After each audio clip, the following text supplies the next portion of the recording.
How to create transparent PNG in Picsart.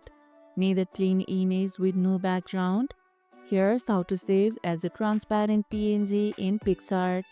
First, open your image and use the Remove Background tool to isolate your subject.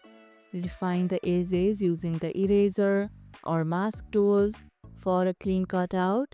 Once you are happy, click Export and choose PNG as your format, making sure the transparency option is enabled.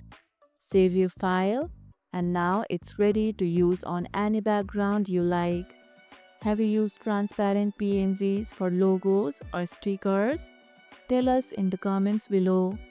Zoom in when refining edges for a more professional result. And that's how you can create transparent PNG in Picsart. And if this video helped, hit the like button, share it, subscribe, and leave a comment. Thanks for watching, and I'll see you in the next one.